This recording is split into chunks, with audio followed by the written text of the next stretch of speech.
সুম্মা সালিহুন, এরপর নেককার মানুষেরা। এরপরে নেক যার যতটুকু, সে ততটুকু পরীক্ষায় উত্তীর্ণ হয়েছে, অবতীর্ণ হতে বাধ্য হয়েছে। তার কারণ পরীক্ষা ছাড়া কোনোদিন মানোন্নয়ন হয় না, ঠিক কিনা বলেন? পরীক্ষা ছাড়া মানোন্নয়ন হয় না। পরীক্ষা দিয়েছেন আদম আলাইহিস সালাম, নূহ আলাইহিস সালাম, ইব্রাহিম আলাইহিস সালাম, মুসা পয়গম্বর থেকে নিয়ে সব নবীর পরীক্ষা হয়েছে। সবচেয়ে বেশি পরীক্ষা দিতে হয়েছে আমার আপনার নবী, বিশ্ব নবী মুহাম্মাদুর রাসূলুল্লাহ সাল্লাল্লাহু আলাইহি ওয়াসাল্লামের। কিন্তু একজন নবী, যেই নবীর কোনো পরীক্ষা ছাড়াই এই পৃথিবীতে আল্লাহ রাব্বুল আলামিন বসবাস করার সুযোগ দিয়েছেন, আবার পৃথিবী থেকে নিয়ে গেছেন, নাম সুলাইমান পয়গম্বর। নাম কি? বাবা ছিলেন দাউদ আলাইহিস সালাম।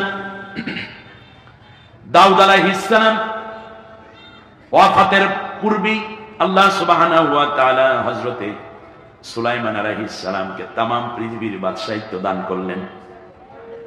দাউদ আলাইহিস সালামের ইন্তেকালের পর যখন আল্লাহর কাছ থেকে দোয়া করলেন, আল্লাহ আমার পরে সুলাইমানকে তুমি আমার উত্তরসূরি বানাইয়া দাও। আল্লাহ সুবহানাহু ওয়া তাআলা চমৎকার করে বলেছেন, ওয়ারিসা সুলাইমান দাউদা, আমি দাউদের পরে সুলাইমানকে উত্তরসূরি বানাইলাম রাষ্ট্রের। সুবহানাল্লাহ। রাষ্ট্রের উত্তরসূরি বানান কে? আবার আল্লাহর নবী বলেছেন, আল উলামা ওয়ারাসাতুল আম্বিয়া, নবীগণের ওয়ারিস হচ্ছেন উলামায়ে কেরাম। সুবহানাল্লাহ পড়েন। অপরদিকে আল্লাহ রাব্বুল আলামিন রাষ্ট্র ক্ষমতার উত্তরসূরি কারা হবে সেইটা বলতে গিয়ে চমৎকার করে সূরা কসাসের মধ্যে বলেছেন, অনুরিদু আন্নামুন্না আলাল্লাযীনা ইসতুদঈফু ফিল আরদি ওয়া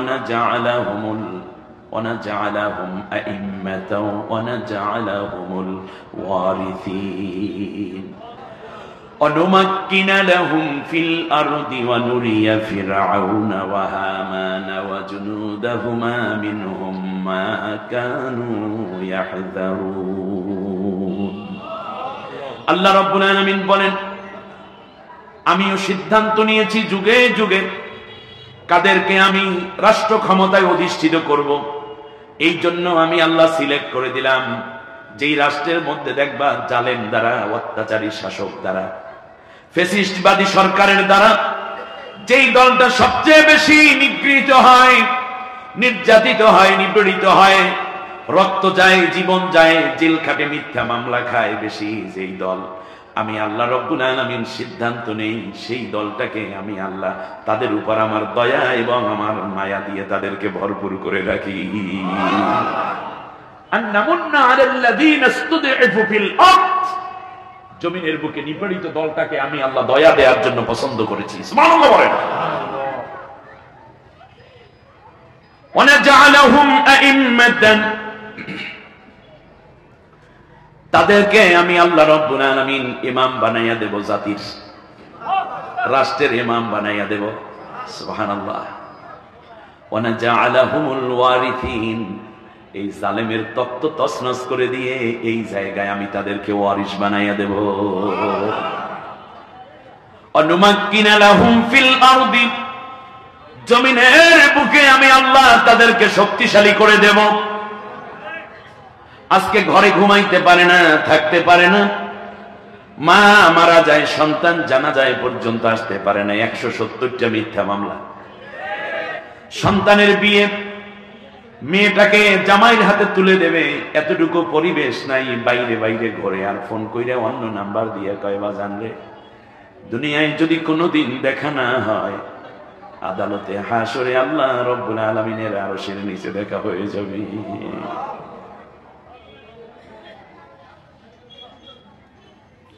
স্বামী চলে যাচ্ছে ফাঁসির মঞ্চে, স্ত্রীর সাথে দেখা,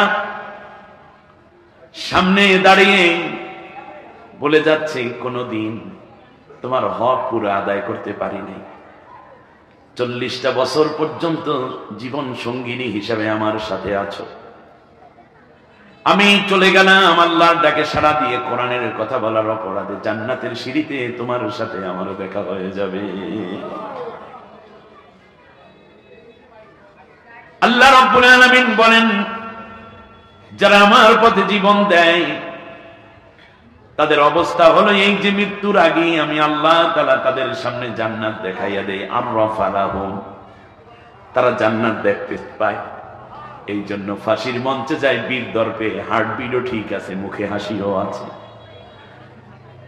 না হয় হলো মন শুকনো কোন মরুভূমি, আশাহত হয়ো না কো তুমি।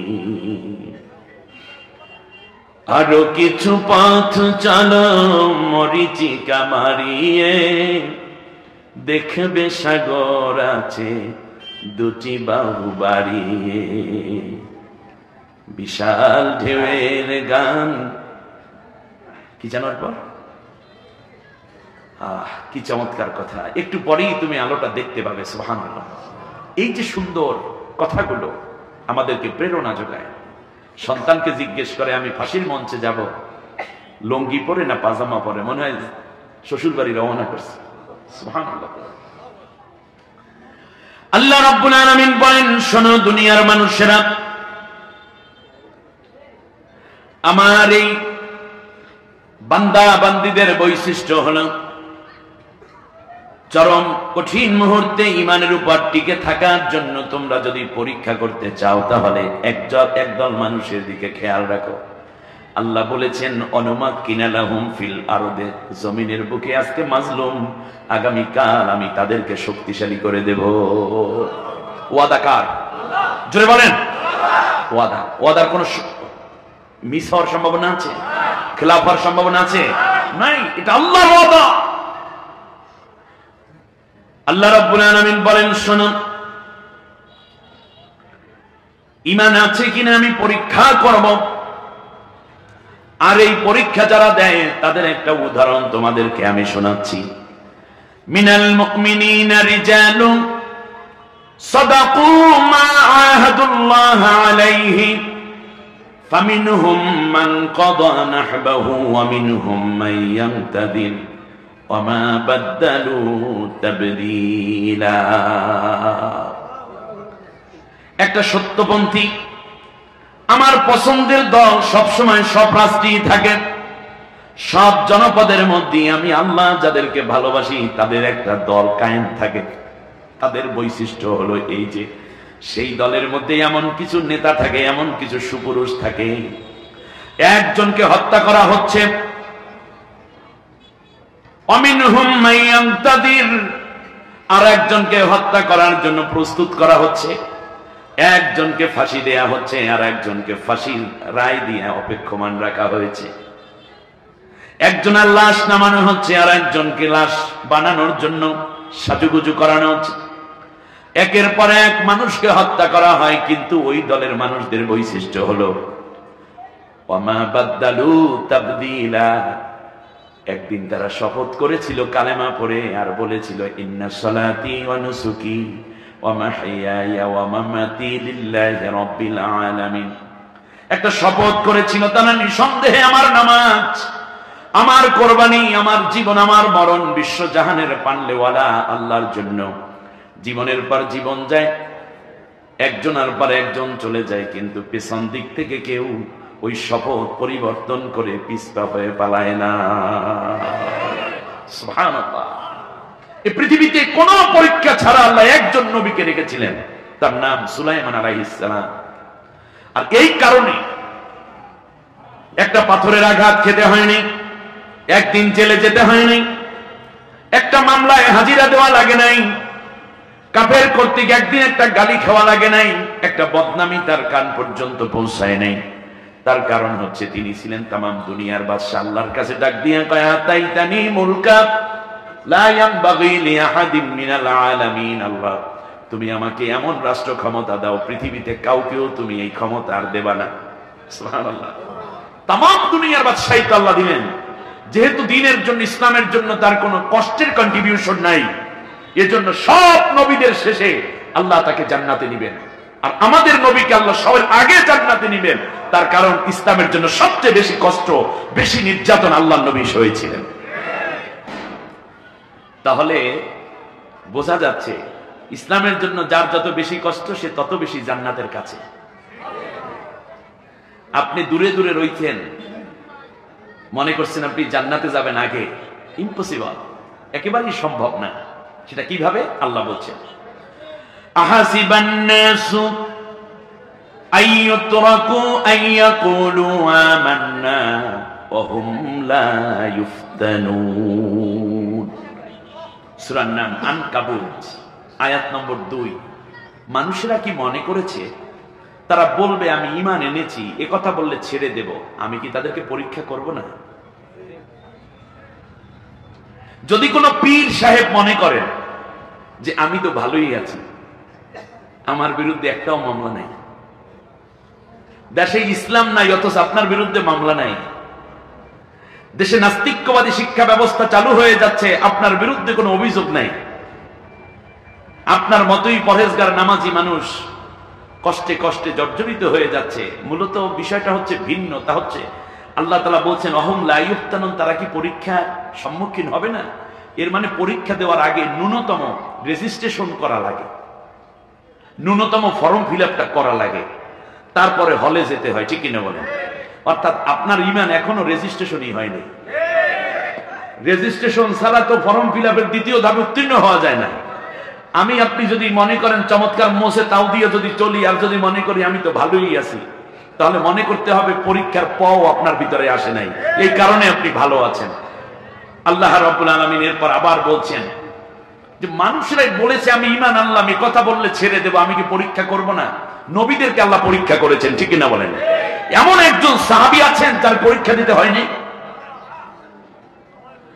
আল্লাহ রাব্বুল আলামিন আবার বললেন সূরা আনকাবুত আয়াত নম্বর 3, ওয়ালাকাদ ফাতান্নাল্লাযীনা মিন ক্বাবলিহিম ফালায়া'লামান্নাল্লাহুল্লাযীনা সাদাকু ওয়ালায়া'লামান্নাল কাযিবিন।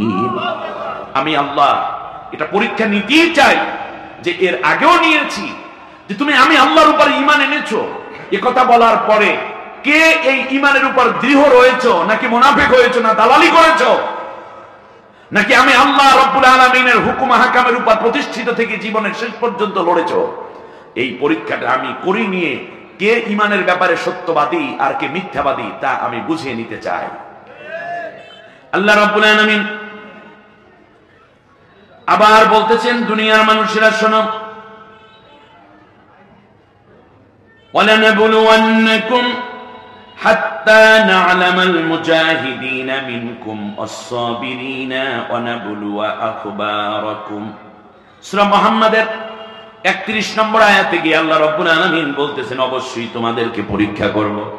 পরীক্ষা করতে করতে এই পরীক্ষার মাধ্যমটার নাম হবে জিহাদ ফি সাবিলিল্লাহ। আমি আল্লাহ রাব্বুল আলামিন শেষ পর্যন্ত খোঁজ খবর রাখবো কে আমি আল্লাহর পথে দৃঢ় ছিল আর কে পেছন দিক থেকে পালাইয়া চলে গেছো। আমি আল্লাহ রাব্বুল আলামিন তার খবর নিয়েই তোমাকে হয়তো ঈমানদার বলবো, না হয় মুনাফিক বলবো। শেষ পর্যন্ত খবর নেব। আল্লাহ রাব্বুল আলামিন বলতেছেন দুনিয়ার মানুষেরা শোনো, আম হাসিবিতুম আন তুতরাকু ওয়ালাম্মা ইয়া'লামিল্লাহুল্লাযীনা জাহাদু মিনকুম ওয়া লাম ইয়াত্তাখিযু মিন দুনিল্লাহি ওয়ালা রাসূলি ওয়ালাল মুমিনিনা ওয়ালিজাতান আল্লাহু খাবীরুম বিমা তা'মালুন। সূরা তাওবার 16 নম্বর আয়াত। তারা কি মনে করেছে আমি ঈমান এনেছি, এই কথা বললেই আমি পাশ করাইয়া জান্নাত দিয়ে দেব, আমি আল্লাহ রাব্বুল আলামিন কি পরীক্ষা করে নেব না? ঈমান যে আনছো আমার উপরে, সেই সময় বলছো কবিলতু জামিয়া আহকামিহি, আল্লাহ তোমার সব হুকুম মেনে নিলাম। আমি আল্লাহর হুকুম আহকাম, আমার ব্যক্তি, পরিবার, সমাজ, রাষ্ট্র, সংসদ, সেক্রেটারিয়েট, আইন, আদালত, ব্যবসা বাণিজ্য, সব জায়গায় আমার হুকুম আছে কিনা এবং এই হুকুম প্রতিষ্ঠায় তোমার কতটুকু ভূমিকা আছে, এটা কি আমি পরীক্ষা ছাড়াই তোমারে জান্নাত দিয়ে দেব?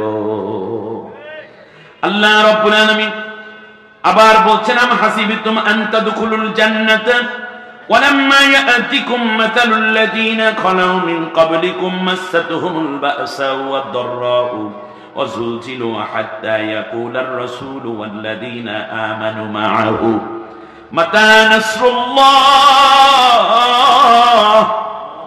আলা ইন্না নাসরাল্লাহি করিব।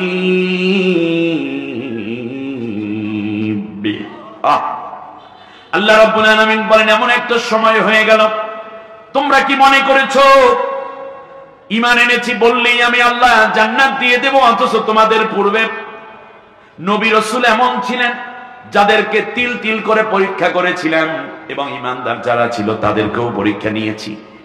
আচ্ছা বলেন, আল্লাহর নবীর ঈমান কাঁচা না পাকা? না, আমার সাথে একটু ভালো করে কথা শেয়ার করেন। ঈমান কাঁচা না পাকা?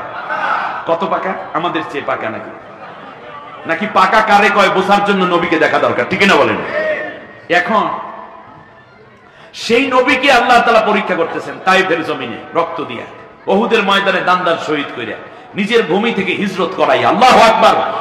এখন আল্লাহ তাআলার সাহাবীগণ, নবীর সাহাবীগণও কি, নবীর সাহাবীগণও এই পরীক্ষায় অবতীর্ণ হয়েছেন কিনা? কেউ শহীদ হয়েছেন, কেউ শহীদ হয়েছেন, কেউ জীবন দিয়েছেন, কেউ নির্যাতন হয়েছেন, আমরা জানি, ঠিক না বলেন? তাদের চেয়ে আমাদের ঈমান কাঁচা না পাকা? কাঁচা। তাদের ঈমান ছিল কত পাকা! এত পাকা হওয়ার পরেও পরীক্ষা দিতে হয়। আসলে কি জানেন, যারা ভালো ছাত্র তারাই তো পরীক্ষা দেয়। নষ্ট ছাত্ররা পরীক্ষার কথা শুনলেই গায়ে জ্বর ওঠে। আপনার এমন যদি হয় যে একটি ছেলে পড়ালেখা খুব ভালো করে কিন্তু পরীক্ষা দেবে না, আমার দিকে তাকান, কিন্তু পরীক্ষা দেবে না, যেমন আপনাদের মোংলায় সরকারি স্কুল যেটা আছে, সেই স্কুলের একেবারে ফার্স্ট বয়, তো ও পরীক্ষা দিতে চায় না, কিন্তু ছাত্র একেবারে 100-তে 100 ভালো। এখন স্কুলের সভাপতি আবার স্থানীয় চেয়ারম্যান, উনি একটা দরখাস্ত লেখলো এমপি বরাবর যে দেখেন আমার এই ছাত্রটা খুব ভালো, পরীক্ষা দেবে না, কিন্তু বোর্ড যেন, শিক্ষা বোর্ড যেন এই ছাত্রটাকে দয়া করে একটা A+ এর সার্টিফিকেট দিয়ে দেয়। এই দরখাস্ত করছে কে? চেয়ারম্যান সাহেব এবং গভর্নিং বডির সভাপতি। এমপি সাহেব দরখাস্ত পাইয়া পাশে লেখছে মন্ত্রীর কাছে, শিক্ষামন্ত্রীর কাছে, মাননীয় শিক্ষামন্ত্রী, আমি এমপি অমুক বলছি, দয়া করে এই একটা ছাত্রের ব্যাপারে একটু সিদ্ধান্ত নেন পরীক্ষা ছাড়া।